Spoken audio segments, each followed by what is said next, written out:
Pneumonia is an inflammatory reaction in the lungs. It causes increased secretions and results in cells producing debris. These cause impaired gas exchange. There's a couple different types of pneumonia. We have community-acquired, which the client can get just in their normal lives.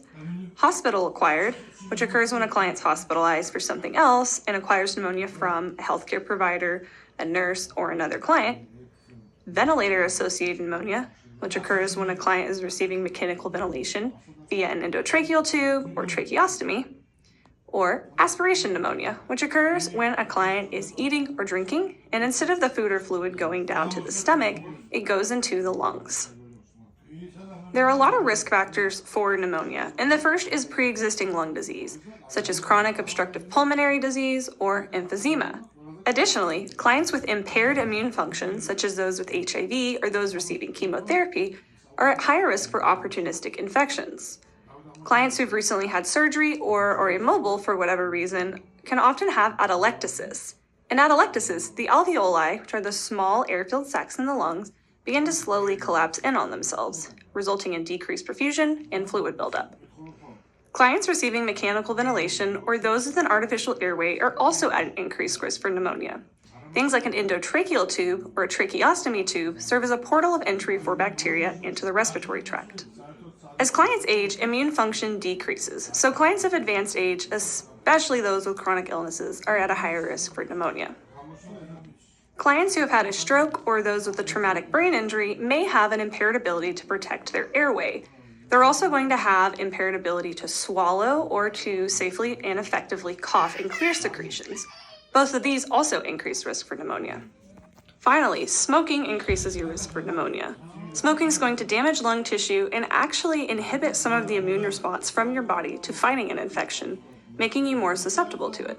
Clients with pneumonia often have difficulty breathing. They also have a productive cough with purulent sputum, and the sputum often has an odor to it and is discolored. Clients are also going to have an increased respiratory rate as they're trying to compensate and take in more air.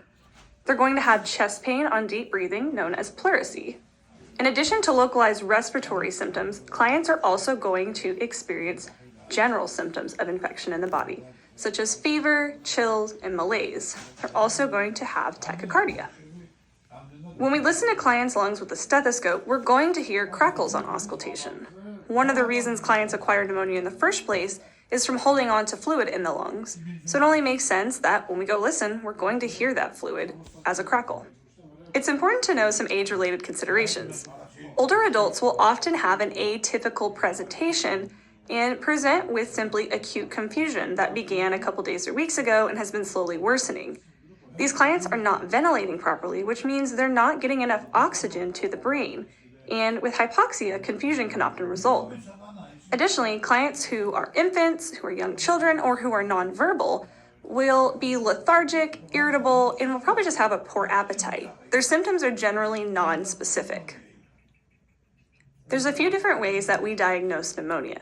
The first is through a chest x-ray. Chest x-rays will show infiltrates. Infiltrates are anything on an x-ray that is denser than air. This is often going to be fluid. Clients will have an elevated white blood cell count in response to infection. Sputum culture and sensitivity will show that there is an infection, and it will also help us see what kind of bacteria is causing that infection. Lastly, if we suspect that the pneumonia has become a systemic or bloodstream infection, blood cultures will show the presence of bacteria in the blood. One of the complications of pneumonia is a pleural effusion. Pleural effusion is accumulation of fluid between the layers of the lung lining. Clients can also have empyema or a pleural abscess.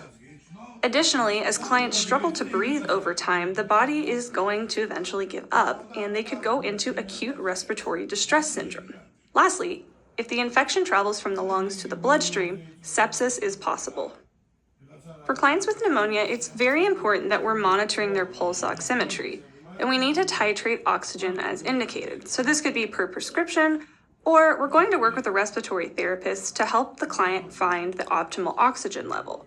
We don't want to give the client too much oxygen and over-oxygenate them, but we also don't want to give them too little oxygen and require them to have additional effort to breathe.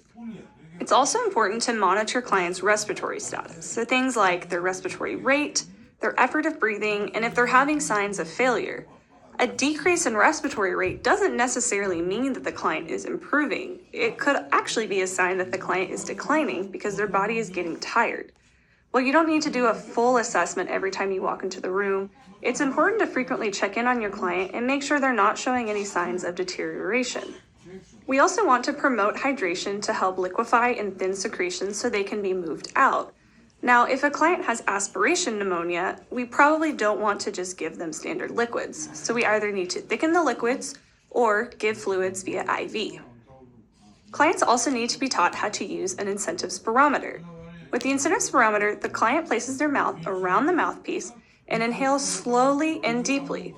The piston should rise up to the goal marker and fall slowly as the client exhales slowly.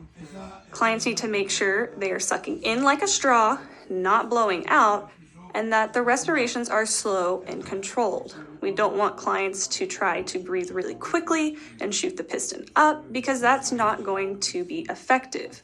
We use the incentive spirometer because the slow, gradual intake of air, as well as holding it, is going to help open the alveoli and promote airflow.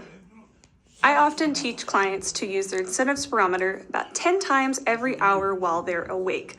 The quality of the breaths is more important than the quantity, so if the client can only do 5 realistically and do them well, I'd rather them do that than do 10 breaths that aren't that great.